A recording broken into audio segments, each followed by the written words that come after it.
Bonsoir et bienvenue dans l'Africa Tonight. Au sommaire de l'actualité, adoption définitive au Gabon du projet de loi portant révision de la Constitution qui consacre notamment une réduction de la durée du mandat présidentiel qui passera de 7 à 5 ans. À quelques mois des élections municipales, régionales et sénatoriales prévues en fin d'année, le Parlement ivoirien appelle à des élections apaisées.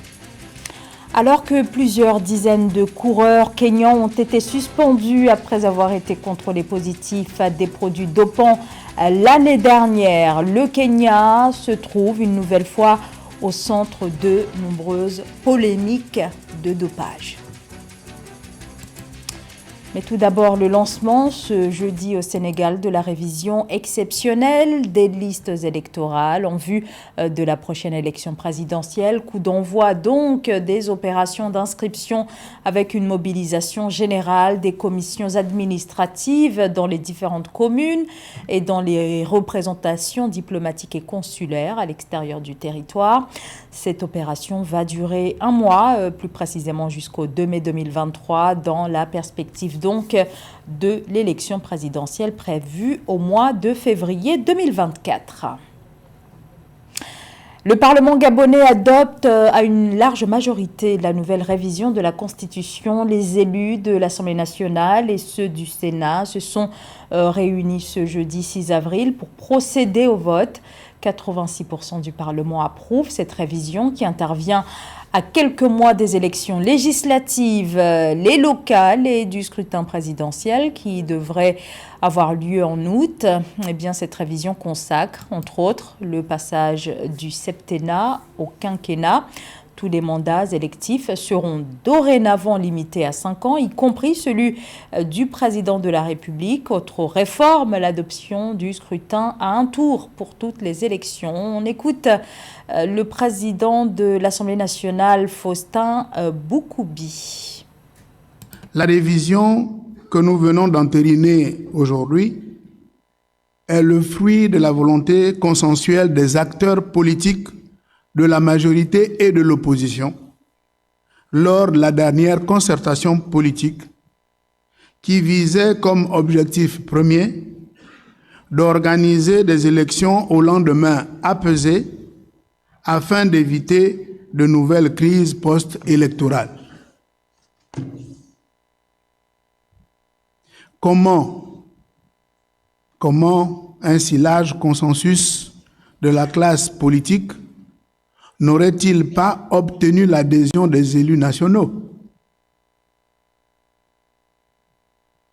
Ce processus devrait nous permettre donc de dépassionner le débat, éluder toute suspicion et suivre le chemin vertueux de la concorde, du vivre ensemble qui a toujours caractérisé notre nation et constitué le gage de notre stabilité. Dans l'actualité également, ce nouveau report de l'accord de sortie de crise au Soudan, la signature de l'accord cadre prévoyant un retour au partage du pouvoir entre civils et militaires n'a pas eu lieu ce jeudi, conformément à ce qui avait été prévu. Les négociations achoppent sur la question de l'intégration des forces de soutien rapide aux troupes pro-gouvernementales. Ces derniers temps, les responsables civils et militaires avaient pourtant décidé d'accélérer le processus de transition au Soudan où l'armée est au pouvoir depuis le coup d'État de 2021, un régime plus que jamais décrié. Alors, en raison du report s'inédié de la signature de l'accord cadre, un appel à manifester a été lancé par le bloc civil des forces de la liberté et du changement ce 6 avril. Une date qui est par ailleurs très symbolique pour le mouvement civil soudanais. C'est la date anniversaire des révoltes de 1985 puis celle de 2019 qui ont abouti à la chute de 2 chefs d'État putschistes. Des élections qui mobilisent déjà la classe politique ivoirienne. Il s'agit des élections municipales, régionales et sénatoriales. Ces élections sont prévues pour le dernier trimestre de l'année. Et vous allez le voir, chaque étape du processus est scrutée de très près par les partis politiques qui appellent de manière unanime à des élections apaisées. Un souhait réaffirmé également du côté de l'Assemblée nationale à quelques mois des élections. Marcel Kouassi. Les élections locales en Côte d'Ivoire, prévues au troisième trimestre de l'année 2023, permettront aux différents partis politiques présentant des candidats de se positionner sur le terrain en vue de la présidentielle 2025 afin de maintenir un climat apaisé lors des scrutins pour ne plus revivre les drames de la crise post-électorale 2010-2011. L'Assemblée nationale ivoirienne, par la voix de son président, a appelé lundi 3 avril à la consolidation de la paix et à la cohésion sociale lors des élections municipales et régionales 2023. Une année électorale marquée notamment par l'organisation des élections municipales et régionales dans notre pays.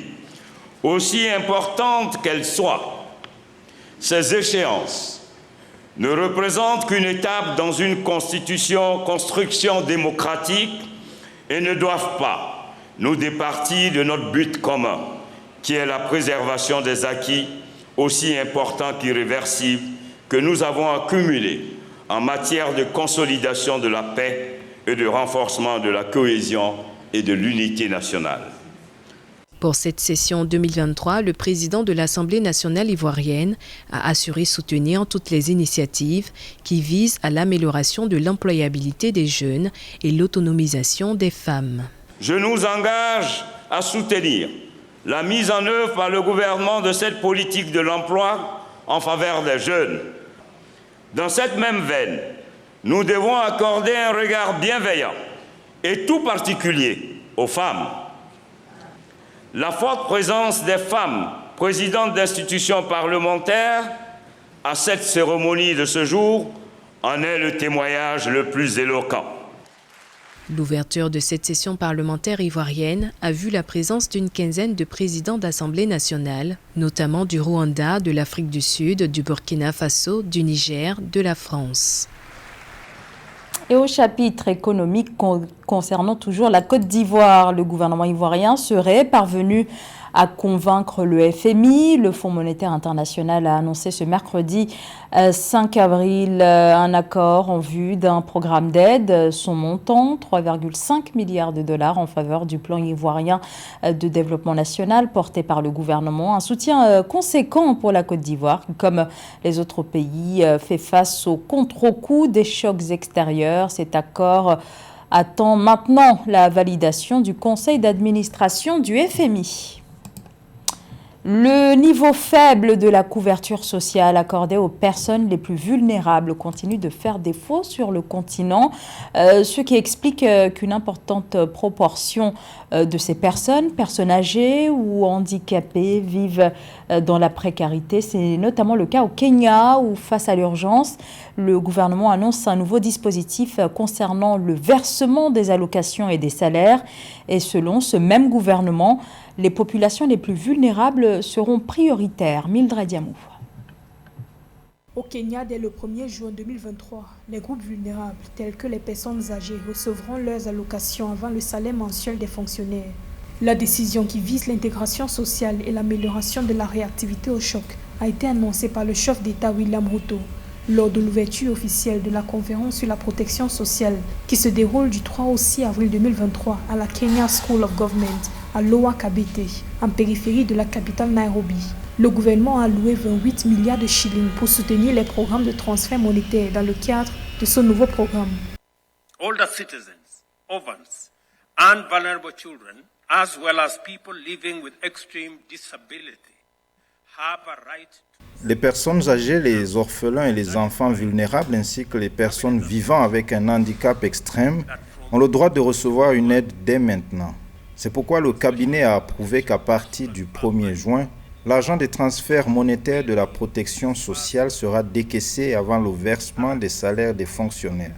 Chaque Kenyan contribuera désormais 6% de son salaire afin que nous puissions progressivement renforcer la prudence et éliminer la pauvreté des personnes âgées.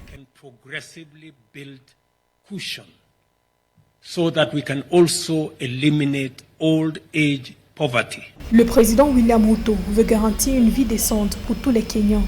Pour lui, l'initiative va s'attaquer à l'exclusion en augmentant la couverture de protection sociale des plus vulnérables du pays, notamment les enfants, les personnes âgées, les personnes handicapées, les jeunes et les femmes. Elle soutiendra également leur autonomisation pour renforcer la résilience économique et réduire ainsi la pauvreté et les inégalités. Autres domaines visés par ce nouveau programme, la lutte contre la malnutrition, l'amélioration de l'éducation et du système de santé, la sécurité du revenu et l'employabilité. With the new program, I want to urge every Kenyan, Avec ce nouveau programme, j'exhorte chaque Kenyan, même si vous n'avez pas d'emploi salarié, à faire en sorte que votre intention soit d'épargner pour demain. Ainsi, nous changerons progressivement notre épargne en pourcentage du PIB de 10% éventuellement dans les 10 à 15 prochaines années à entre 20 et 25%. possibly in the next 10-15 years to between 20 and 25%. Selon le ministère du Travail et de la Protection sociale, le gouvernement kényan dépense plus de 26 milliards de shillings par an dans des programmes de protection sociale. Actuellement, 1,2 million de Kenyans sont couverts par les programmes de transfert monétaire Inua Jamii. Le gouvernement cherche à assurer une couverture à 100% du Fonds national d'assurance hospitalisation pour les personnes âgées d'ici 3 ans. Le Kenya, réputé pour ses coureurs de fond et de demi-fond, pays classé depuis 2016 dans la catégorie A des pays sous surveillance, est une nouvelle fois accusé de dopage à grande échelle. L'unité d'intégrité de l'athlétisme pointe un dopage organisé. Le pays d'Afrique de l'Est avait pourtant pris des engagements contre le dopage après avoir échappé en 2022 à une exclusion par la Fédération internationale d'athlétisme. José Douglas. Le Kenya est frappé par une nouvelle affaire de dopage à grande échelle. Un pays déjà sous la sellette avec la récente suspension pour 8 ans de la coureuse Eglé Nalienia, reconnue coupable d'avoir utilisé un produit dopant. Une condamnation survenue quelques semaines après celle de Betty Wilson Lempous, suspendue 5 ans pour des raisons similaires. L'unité d'intégrité de l'athlétisme a en effet dénoncé ce mardi 4 avril ce phénomène de dopage à grande échelle impliquant les sportifs kenyans. Il apparaît évident que le dopage au Kenya est de mieux en mieux organisé et ces cas soulignent l'implication de personnes possédant une expérience médicale. Un jury de 3 membres a relevé des similitudes dans les explications et les preuves. Naliaya et Lempus ont dit à l'AUU qu'elles avaient reçu des injections intramusculaires dans le même hôpital et elles ont fourni des documents médicaux falsifiés pour appuyer leur dire. Selon l'unité d'intégrité de l'athlétisme, l'élite des athlètes kenyans bénéficierait de l'aide d'une ou plusieurs personnes et notamment d'un professionnel de la santé. Pour tenter d'endiguer le phénomène, le concours des autorités kenyanes a été sollicité. C'est une menace sérieuse contre notre sport. L'unité d'intégrité de l'athlétisme a été mandatée pour travailler avec le gouvernement kenyan, sa fédération d'athlétisme et son agence antidopage pour combattre cette crise. Nous ferons tout notre possible pour identifier la source de ce dopage. Alors que les Kenyans excellent dans les courses de fond et viennent de marquer le marathon international de Paris avec une première place chez les femmes et une troisième chez les hommes. C'est une nouvelle qui vient ternir le sport kenyan à quelques mois des JO où ces athlètes d'Afrique de l'Est seront très surveillés. Du football avec le tirage au sort de la Ligue des champions africaine de football qui s'est déroulée ce mercredi au siège de la CAF au Caire. Au programme 4 affiches dont le choc entre les Égyptiens d'Al Ahly et les Marocains du Raja Casablanca qui se feront face lors des quarts de finale de la Ligue des champions de la Confédération africaine de football. L'autre affiche, c'est le Wydad Casablanca qui affrontera le Simba SC de la Tanzanie. Les deux autres rencontres opposeront la JS Kabylie de l'Algérie à l'Espérance de Tunis. Le CR Belouizdad algérien, lui, fera face à Mamelodi Sundowns de l'Afrique du Sud. Les matchs vont se tenir les 21 et 22 avril et les matchs retour une semaine plus tard, les 28 et 29 avril. La Fédération congolaise de football, l'association, a introduit une réserve auprès de la Confédération africaine de football concernant le match Mauritanie-République démocratique du Congo qui s'est tenu le 28 mars dernier. Ce recours questionne l'arbitrage controversé lors de cette rencontre, comptant pour la 4e journée des éliminatoires de la prochaine Coupe d'Afrique des Nations. Les précisions de Nathalie Mauve. La Fédération congolaise de football association FECOFA a exprimé sa volonté et sa détermination à défendre les droits de l'équipe nationale et des joueurs dans une correspondance adressée à la Confédération africaine de football CAF 4 avril 2023. L'organisation sportive congolaise a saisi l'instance fêtière du football africain contre certaines décisions arbitrales lors du match Mauritanie-RDC. La rencontre compta pour les qualifications de la Coupe d'Afrique des Nations 2024 qui a opposé les deux équipes le 28 mars 2023 s'est soldée par un score nul, un but partout. À la suite des événements liés au match Mauritanie-RDC du 28 mars au stade de la capitale à Nouakchott, la Fédération congolaise de football association informe l'opinion qu'elle a pris toutes les mesures utiles.